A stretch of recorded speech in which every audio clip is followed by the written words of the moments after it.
Kapatid, gira na po ngayon sa pagitan ng Israel at Iran.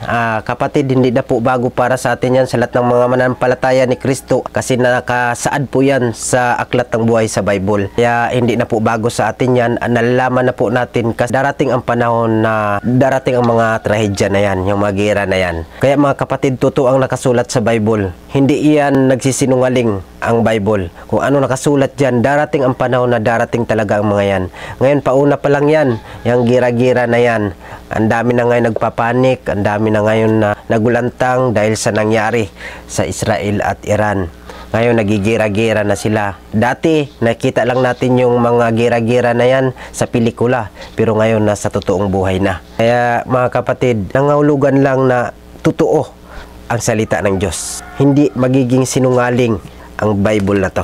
Kaya kung hindi mangyayari yan, totoong maging sinungaling ito, ang Bible na to, kung hindi mangyayari. Kaya sa lahat ng hindi naniniwala sa impyerno, na may impyerno, may langit, bulaanin itong Bible na to. Kaya mga kapatid, kung hindi ka pa ngayon naniniwala na may langit at impyerno, nasa sayo na yan. Kasalanan mo na yan balang araw. Walang pagsisisi na nasa una. Ang lahat ng pagsisisi nasa huli. Kaya mga kapatid, ang mga gira na yan, natural na yan sa lahat ng mga manampalataya ni Kristo. Maliban na lang sa hindi nanampalataya sa Panginoon, sa mga hindi sumasamba at hindi nagbabasa ng Bible. Bago po sa kanila yan. Para sa kanila, bago sa kanilang pandinig yung mga yan, yung mga gira na yan. Pero sa atin na manampalataya ni Kristo at nagbabasa ng Bible, nakasulat po ang lahat ng yan, mga hula. Nasa hula yan, yung mga gira-gira na yan, yung mga trahedyang naganap sa ating mundo.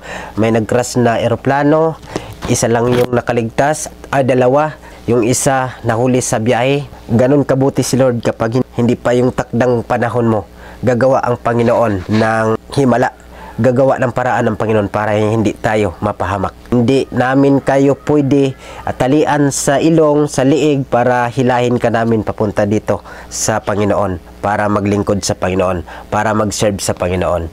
Kaya nasa sayo pa rin yung decision mo. Kung iligtas mo yung sarili mo o ipapahamak mo. Ang dami na po ngayong umiiyak ngayon, nagugutom dahil wala silang makain.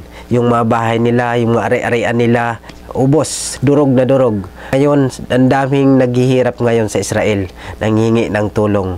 Nakakalungkot isipin, ganun talaga ang realidad ng mga tao sa panahon na wala nang malalapitan, hopeless na talaga, wala nang pag-asa sa buhay, saka pa tayo tatawag sa Panginoon. Kaya mga kapatid, ano pang hinihintay mo? Maglingkod ka sa Panginoon o ganyan ka na lang sa buhay mo ngayon?